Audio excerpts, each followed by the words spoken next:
네, 안녕하세요 여러분. 전정희 소장입니다.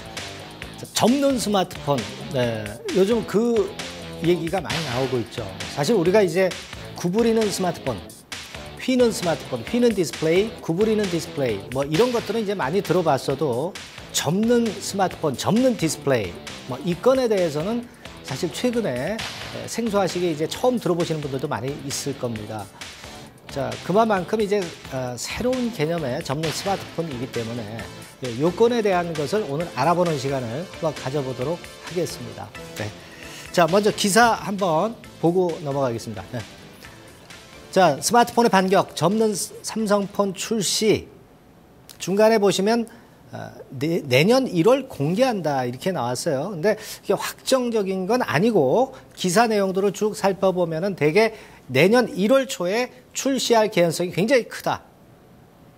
코드명은 프로젝트 벨리 또는 프로젝트 V 뭐 이런 식으로 폴더블 스마트폰 개발, 그러니까 접는 스마트폰 건에 대한 얘기가 나올 개연성이 상당히 높다. 이런 건을 얘기해 주는 바입니다. 자, 우리가 사실 스마트폰이 매번 그 업데이트가 되면서 새로운 제품이 나오고 있습니다. 근데 중요한 건 이노베이션, 혁신이 없죠, 혁신. 혁신이 없기 때문에 안 팔리는 거죠. 많이 안 팔리는 겁니다.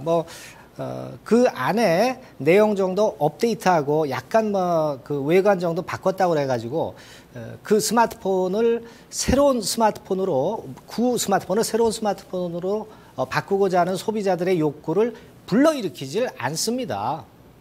그렇기 때문에 삼성이라든가 이런 쪽에서 가장 지금 중점을 둘 부분은 새로운 혁신으로 팔릴 수 있는, 많이 팔릴 수 있는 제품을 판매하는 게 목적이죠. 그렇기 때문에 이 접는 스마트폰 형태가 나오는 게 아니냐, 네, 이런 판단을 합니다. 물론 그에 앞서서 일전에 말씀드렸지만 이제 듀얼 카메라 폰, 이런 것들도 약간의 혁신은 가미하는 그런 형태의 카메라 폰이라고는 봅니다. 그래서 그 건의 카메라 폰도 이제 가을쯤 나오겠지만 그 이후에 이제 내년 초에는 이런 식의 접는 형태, 수첩같이 스마트폰이 나오게 될 겁니다. 그럼 자, 휘는 스마트폰이나 화면 넓은 스마트폰도 있으면 되는데 그걸로 일단 화면을 넓게 보면 되는데 접는 스마트폰이 뭐하러 필요한가? 필요하죠. 네, 필요합니다. 예. 볼 때는 넓게 폈다가 갖고 다닐 때는 작게 가지고 다닌다. 그런 개념으로 보면은 삼성에서 접는 스마트폰을 개발하려는 의도는 충분히 시장성을 갖고 있지 않겠나. 예, 저는 이제 그렇게 판단을 좀 드립니다. 자, 다음 그림 한번 보시면은요. 우리가 그래서 이제 특허권에 대한 부분이 나왔어요. 이게 페이턴틀리 모바일이라는 잡지에서 나온 삼성전자의 그 접히는 스마트폰 경첩 특허 개념도입니다. 가운데를 접을 수 있죠. 가운데를 이제 힌지 처리를 하는 건데요. 자, 제가 판단할 때는 이 힌지 부분, 경첩 부분, 이 부분과 관련되는 기업이면은 굉장히 이번에 유리하지 않겠나 그렇게 판단이 됩니다. 그러나 이 힌지 건과 관련된 기업이 어떤 기업이 있는가 아직은 모르죠. 과거에 이제 슬라이딩 힌지 건에 대한 종목들은 좀 있었죠. 뭐 피엔텔이라든가 파인테크닉스는 있었습니다만은 이번에 접히는 스마트폰에서의 힌지 부분은 아직 우리가 제품을 구경도 못했기 때문에 어디 쪽이 관련이 있을까는 잘 모릅니다. 하지만 그쪽과 관련이 되는 쪽이면은 제가 볼 때는 좀 큰 시세 낼 수 있지 않겠나 하는 생각이 들고 여러분들이 아마 찾아보셔야 될 것 같고요. 되게 이런 구조로 돼 있죠. 그러니까 이 직물 위에다가, 이러한 직물 위에다가 디스플레이를 얹는 겁니다. 디스플레이를 얹어서 그래서 이제 접었다 폈다 하는 거죠. 이 직물건이 메쉬라는 이제 직물건이 될 개연성이 좀 높은데요. 그 직물 위에다가, 이 직물 위에다가 이제 디스플레이를 얹는다. 이런 식으로 좀 보시면 되겠고요. 다음 그림 볼까요? 예, 여기 자세하게 나와 있죠. 예, 요런 메쉬라는 직물 위에 디스플레이를 얹는 개념으로 보시면 될 겁니다. 네. 이런 식으로 해서 접는 디스플레이를 개발하겠다는 의도고요. 자, 물론 이제 삼성뿐 아니라 LG 디스플레이 같은 경우 LG 측에서도 준비를 하고 있습니다. 자, 화면 보시면 LG 디스플레이도 접는 스마트폰용 디스플레이 양산 채비를 하고 있다. 이런 기사가 실렸죠.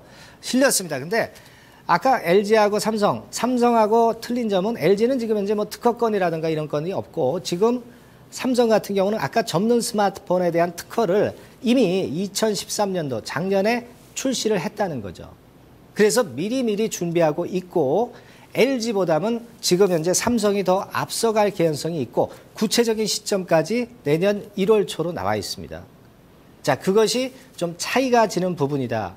이렇게 생각하실 필요가 있겠고요. 물론 LG 디스플레이도 우리가 관심을 좀 가져볼 필요는 있습니다.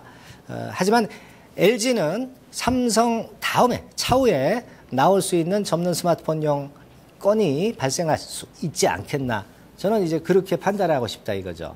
네, 그렇게 좀 말씀을 좀 드리고요. 자, 우리가 그렇다면은 관련주 좀 알아봐야 되겠죠. 관련주 사실 뭐 많습니다. 먼저 우리가 볼 수 있는 게 이제 장비 투자가 먼저 들어가잖아요. 네, 장비 투자가 먼저 들어가기 때문에 장비 업체들이 먼저 플러스 요인이 있다고 볼 수 있어요. 여기 보시는 바와 같이 SFA, AP 시스템, 원익 IPS 이런 쪽에 플렉서블 OLED 장비 업체가 수혜를 받을 수 있는 겁니다. 하지만 이 세 종목 공이 이 플렉서블 OLED 장비권에 관련된 재료만 있는 게 아니라 다른 재료도 있기 때문에 아무래도 그 비중 측면에서는 크게 주가가 강하게 그것만 가지고 강하게 올라가기에는 좀 시간이 걸릴 수 있고 어떤 중장기적인 패턴으로 봐야 되겠죠. 그렇게 보이고 테라세미콘이나 비아트로는 이제 열처리 장비 쪽에 모멘텀이 있는 종목이다. 이렇게 봐야 되겠고 자, 다음 관련주를 좀 보면은요. 이번에 그 삼성 디스플레이 쪽이 이 폴더블 그 스마트폰을 개발을 하는 건이기 때문에 그렇다면 15% 정도 삼성 디스플레이 지분을 아직도 보유를 하고 있는 삼성 SDI 같은 경우가 대형주 중에서는 플러스 요인이 있다. 네, 그러나 좀 긴 개념으로 봐야 되는 것이다. 이렇게 해석하실 필요가 있겠고요. LG 디스플레이는 LG의 접는 스마트폰권의 모멘텀이 제일 강한 종목이죠. 하지만 삼성 다음에 나올 수 있는 부분이기 때문에 일단 그 강도는 좀 약하다 이렇게 봐야 되겠고요. 그 아이 컴포넌트 같은 경우는 LG의 직접 베리어 코팅 필름을 독점 공급하기 때문에 아마도 아이 컴포넌트 같은 경우는 이 그 접는 스마트폰이 움직일 때 시세가 좀 작은 종목이기 때문에 움직임이 더 빠를 수 있지 않겠나 그런 생각을 해봅니다. 그리고 마지막으로는 이제 덕산 네오룩스 요거는 재료 업체죠. 덕산 하이메탈에서 이제 분할이 된 거죠. 재료 업체로서의 강점이 있습니다. 오늘도 보면은 플렉서블 재료 업체들이 좀 시세를 낸 경향이 있어요. 오늘 시세 보시면은요. 그런 것들을 보면 어느 정도 감을 잡을 수 있습니다. 그렇다면은 이 중에서 어느 정도 탑픽이 될 수 있는 종목들은 차트 보면 테라세미콘, 그렇죠?